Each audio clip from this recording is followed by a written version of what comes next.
Please welcome the man who bombed in Belgrade. Back from entertaining the troops, it's Mr. Iain Lee.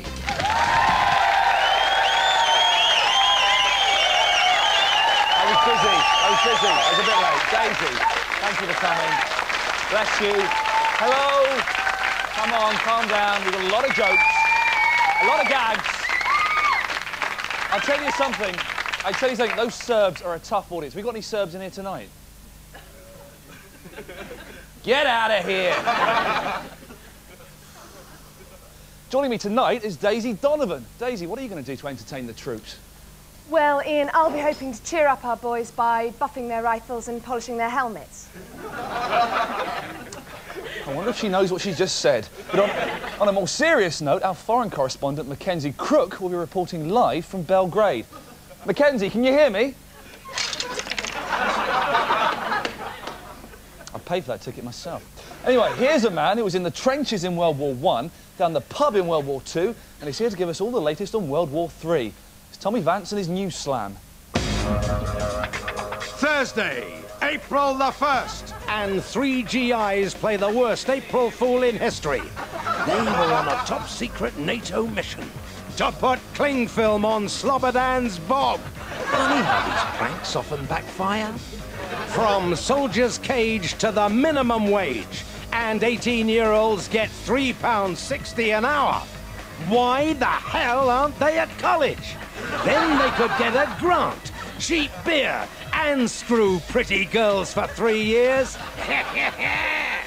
From pay packet gains to Nazis on trains. And this ticket inspector really is a little Hitler.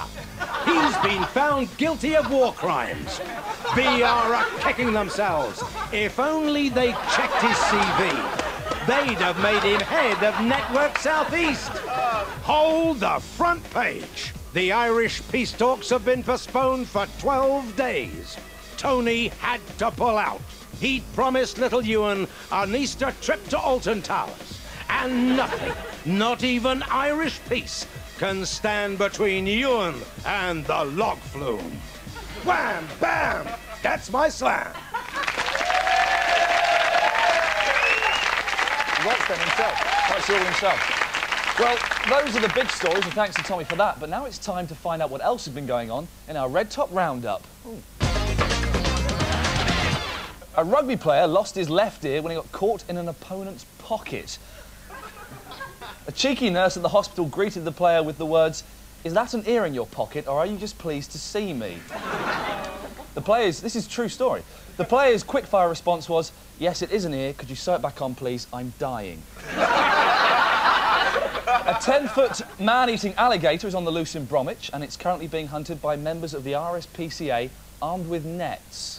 I don't know if they misread it and thought it was a newt that was on the loose, but it's 10 foot long. What they should do is get really big guns and shoot it. Of course they won't. They won't do that. I hope it bites their fucking animal-loving legs off. And finally, Ukrainian serial killer, the Terminator, was found guilty of murdering 52 people. Now, you might think with a name like that, they'd have caught him ages ago, but in fact, in Ukrainian, Terminator means, "No, officer, I did not murder those people." Coming up in tonight's show, we play a pivotal role in solving the Northern Ireland peace process deadlock by sending our very own secret weapon, Ali G, to Belfast. I've met him, he's a very, very nasty person in real life. He's filing a 2-part special report on his personal peace mission. Here's a quick look at how his talks are going. Where does, like, Boyzone stand? Where is they? What do you mean, where do they stand? Is they on the side of the Sinn Féin? Well, you mean that's Boyzone? I reckon Aye, that's for real. Do they represent the Sinn Féin? No, they don't. Boyzone is a pub group. As the war grinds into its 8th day, Daisy's been studying the papers. What's the state of play? Well, Iain, I don't know the correct military term, but it seems to me that the war is going tits up. The bombing raids simply aren't having the impact NATO were hoping for. This might be down to their choice of targets, like this Serbian oven factory in Kačak, which they bombed twice. On Sunday, they sent in 2 cruise missiles, and with reports that some of the larger fan-assisted models had survived the first wave, they sent in 4 more missiles on Tuesday. The net result? They've made the boxes a bit more dusty. But on closer inspection, I understand why NATO cocked up. They went to hit Slobber Dan, but if you look closely, you've got it on the screen now, they hit Slobber Da. And that's the name of the oven factory.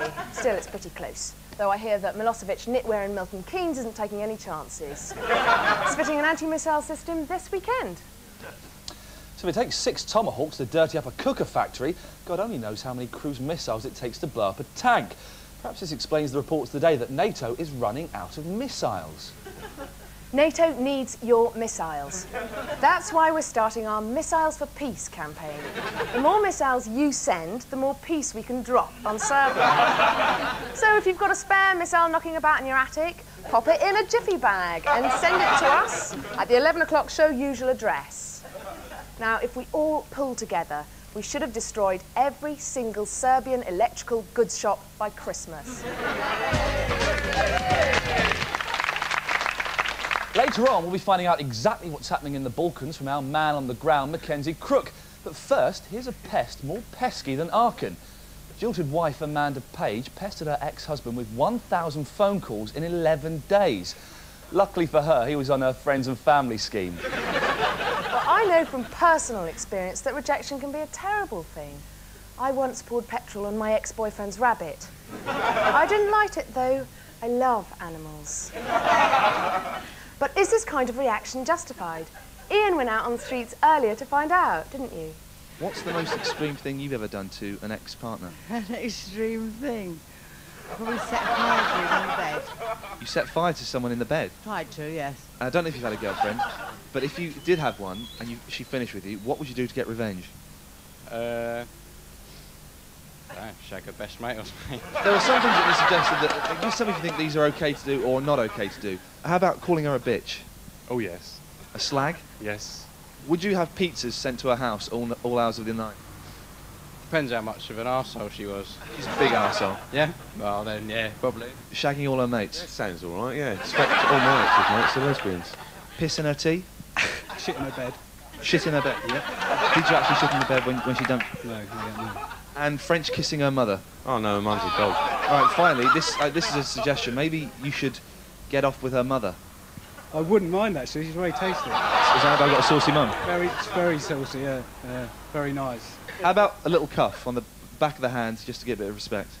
I'd love to, but I'm sure it'd get me in terrible trouble. When will this be screening? This is we're going out tonight, hopefully. So get Annabelle's mum to watch it, and maybe you could be getting your oats away with an older woman. Good luck.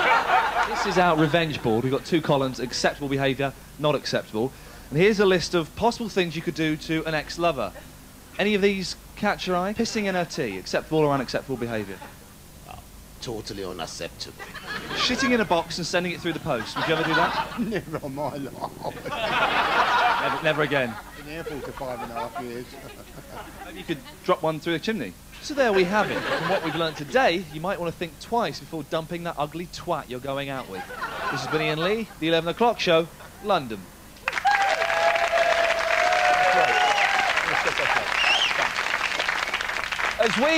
As we enter the second week of the Balkan Bomb Fest, there's only 2 Western journalists left in Serbia. The first is the legendarily intrepid John Simpson, and the second, the legendarily insipid Mackenzie Crook. Now, I must remind you, Mackenzie is reporting under tight Serbian broadcasting restrictions, so I don't know exactly how much detail he can give us. Let's try and find out.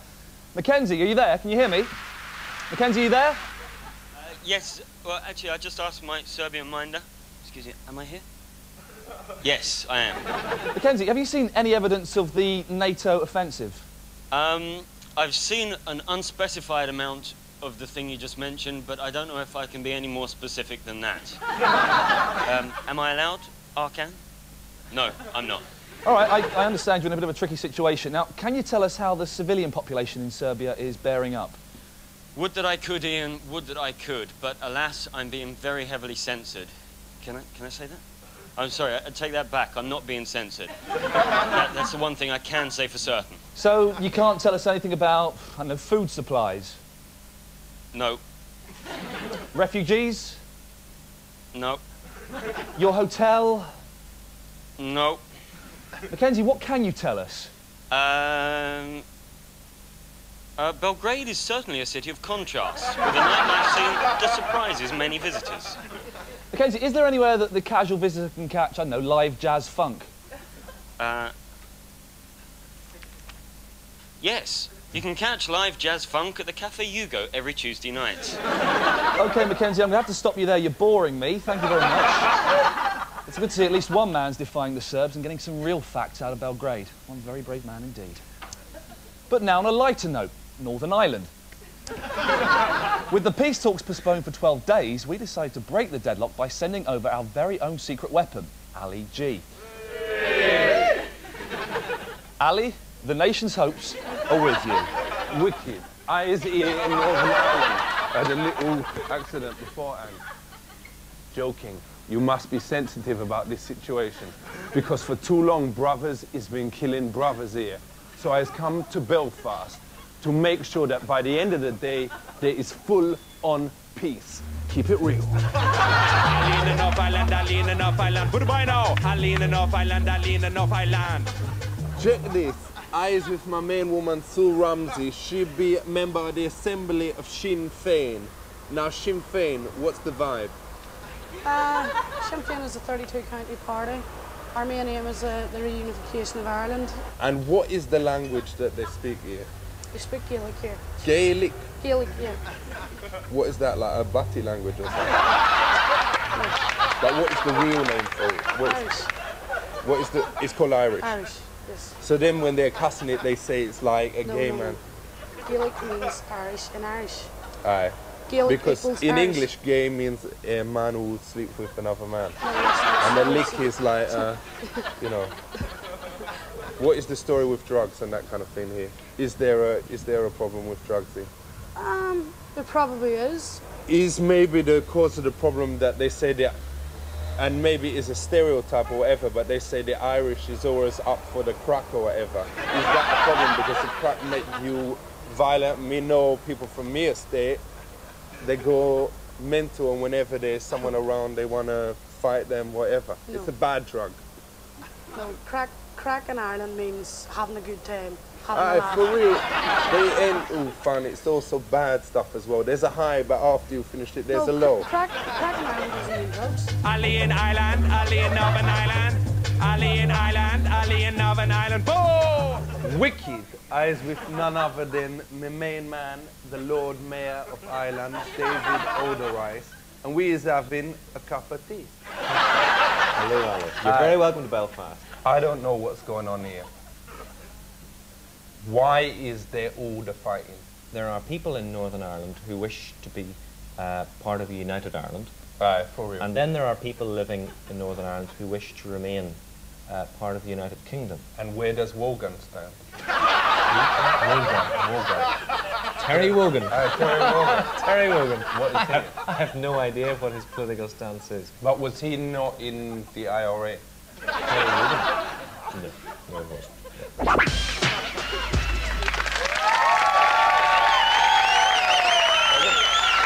There'll be even more Ali G later on. I'm sure you'll be sad to hear when we see the second part of his special report on solving the troubles. See you after the break.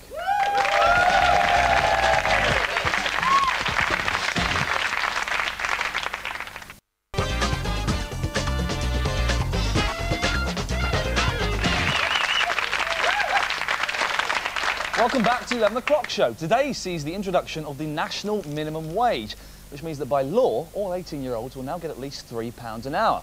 That's extra cash they can be spending on cider, hip-hop and one-armed gamblers. But for the 11 O'Clock Show's Daniel Demetriou, the minimum wage means nothing. He works for us under the government's New Deal scheme. Here's his genuine papers. And Dan earns a whole lot more than the minimum wage. In fact, we believe he's the highest paid New Deal boy in the country. So, let's bring him on. Dan, get out here! Please, Demetriou!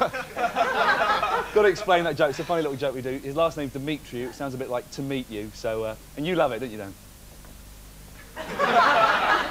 Now, you are a genuine New Deal boy, aren't you, Dan? We've got to sort that out. Yeah. Fantastic. Now, Dan, a normal day for you involves you coming in, going back out buying Jaffa cakes, coming back in and flirting with Daisy all day long. She doesn't like that. I've got to ask you to stop. But we have got actually some proper work for you to do today. I'm sorry about that. We're doing a sketch later on, Very, very funny, about the Irish peace talks, very good. And we're using animals to represent the key people involved. You understand? And the thing is, we need you to look after the animals. Is that okay? Yeah. Right, we've got a room backstage. In the room, we've got, I think, a rooster, 3 chickens, 2 mallards, and a great big rabbit. Now, have you got any experience with looking after animals? None at all. Perfect, you'll be great for the job. Off you go, and I'll give you a call when we're ready. Cheers, Dan, thanks a lot. No. Don't bother. Don't bother. Has he gone? Has he gone? Right, now, don't get your hopes up about the Irish peace process sketch. We're not doing that, sorry. If you check your diaries, April Fool's Day. And what could be better than to leave a work-shy youth in the room with some animals? We'll be checking on Dan's progress later. We'd just like to take a few moments to make an apology to TV host Anthea Turner, following an item in yesterday's show regarding her sacking/resignation, depending on which paper you read, from the ITV travel programme Wish You Were Here. Firstly, we freely admit that telephoning Ms Turner on holiday and breaking the news by shouting, "Gutted like a kipper, you Barbie," down the phone was both unnecessary and inconsiderate on our part.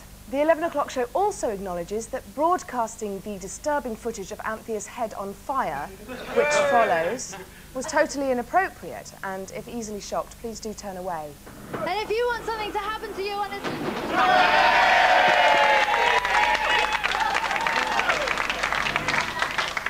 This action was totally misjudged and may have caused offence, as was our decision to replay the footage in slow motion with the following commentary.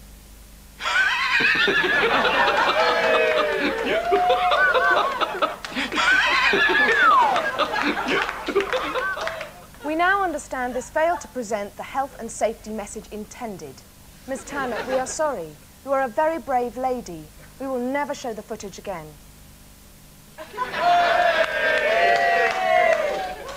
Thank you. Do you remember E.T., the extraterrestrial who warmed the hearts of a generation all over the world, despite the fact he looked like Mother Teresa? Well, despite the fact he's a dead ringer for a wrinkly old nun, according to a top biologist, E.T. looks nothing like a real alien. And according to Dr. Jack Cohen, an eminent academic who writes about aliens, E.T.s are not the only sci-fi alien that don't look right. Neither do these, or this. So let's meet the man who's made these astonishing claims. Please welcome Dr. Jack Cohen. Hello, Jack. How are you? Pleased to meet you. Sit down. Sit down. Now, Jack, I've got to confirm you are a genuine alien expert, aren't you? I am the most genuine you'll come across. Well, I'm not wanting to come across you, but what exactly are your alien qualifications? Well, I've helped a lot of science fiction authors design real ecologies, nail their fantasies to the ground. So what do aliens look like? Not like us. If we ran evolution again on this planet, we get something quite different. I don't know what they do look like, Ian. I know what they don't look Jack, like. calm down. Calm down. Don't worry. We're not being nasty. Now, Yeah. what is the most accurate movie alien? Is it the Ewoks in Caravan of Courage? I'm persuaded by the Starship Troopers ones. Do aliens, you think, make films about humans and get it totally wrong? That's what a super question. I've not been asked that before, and it's a lovely idea. I guess they do. Right, now, a lot of aliens on Star Trek speak English simply by monitoring our radio waves. Do they do that? I can't see how they could. I don't think it's English, is it, on Star Trek? Yeah, it is. I understand it, and that's the only language I speak. Oh, well, then it must be. Yeah. Star Trek, a great show, but the aliens, like Mr. Spock, well, he's half alien, isn't he?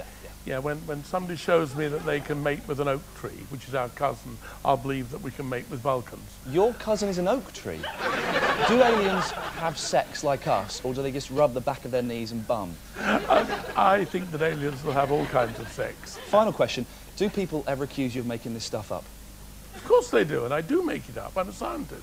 Right, we'll have our money back then. Ladies and gentlemen, Dr. Jack Cohen. Thank you very much. Cheers, Jack.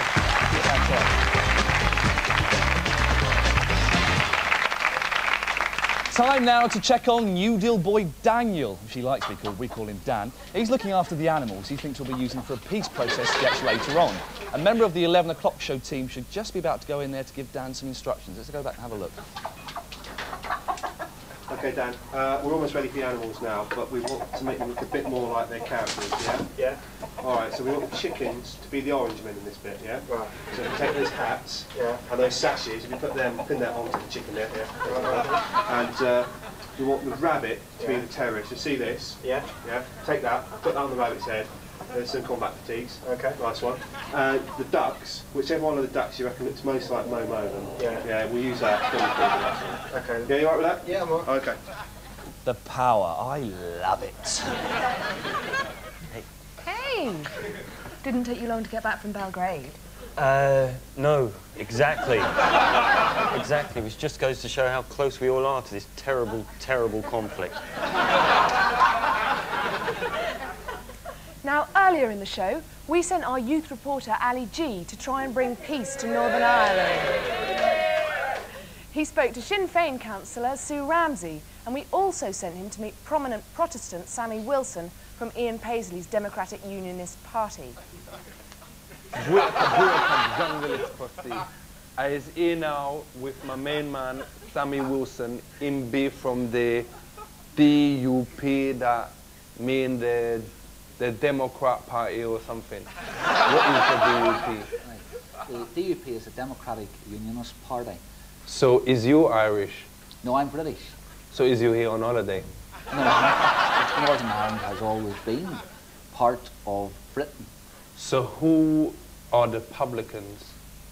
Well, the Republicans are those people who cannot accept and do not accept that Northern Ireland should be part of the United Kingdom. So why is everyone cussing the RAC? Well, I don't think it's the RUC, the Royal Ulster. The RAC, people is, everyone today is saying the RAC, they've chucked stones at them and whatever. And it ain't their fault if they don't come, you know, in time or whatever. Not everyone is doing that. I mean, I think that's the first thing. The vast majority of people in Northern Ireland actually use the police for their own protection. But why is they using a breakdown service as police? That, to me, sounds like the most stupid thing. No wonder there is fighting here or whatever if they're doing you that. See, I think you've got a mistake. It's the RUC. Let's say with the US situation, there was original people shooting each other, kids shooting each other on the street. Then this geezer, Africa Bambata, came along, put down the lino. He said, put down your guns, don't shoot each other. Do instead the breakdance, do the body popping, do the electric boogaloo, do the windmill. And that is how these kids was battling. Do you not think they should do that here? Well, I think that it's a bit more serious here. I can hardly imagine people, hardened terrorists, simply handing over their guns and doing the windmill or the break dancing or whatever. Well, if they could do it in LA, no one is harder than them. Which is the biggest city in Ireland? Which is the biggest city in Ireland? Dublin, because it keeps on doubling and doubling in size. Well, have we got any jokes? Well, there's a joke that's often told about Iain Paisley. And that he is on crack. He was swimming across the. Is he on crack? No, he's not. But he was faced with a river infested with crocodiles. And before he got in, he got this T-shirt with "I love the Pope" written on the back of it. And he swam across, and he got it right away to the other side. And they asked, "How did you get so far without the crocodiles getting in?" And he says, "The crocodiles would never swallow that." I love the Pope. I love the Pope. The crocodiles would never swallow that. Is the Pope a Catholic?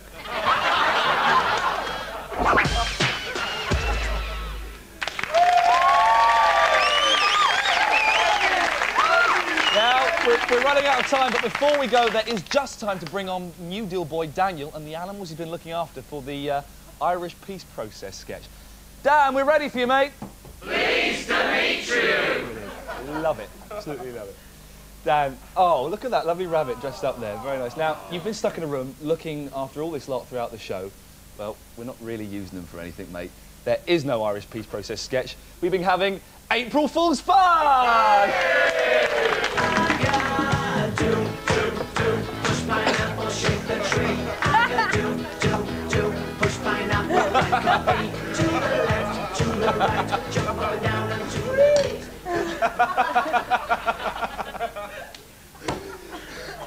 Do you think that was a good joke, Dan? Yeah, it was all right. Dan, you're a vastly overpaid and you do a boy, but you're a good sport. Ladies and gentlemen, Daniel Demetriou. Let's hear it.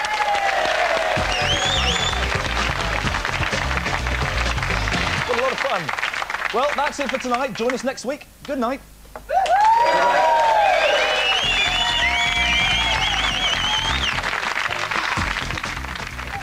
The 11 o'clock show will be back next Tuesday night at 11:10.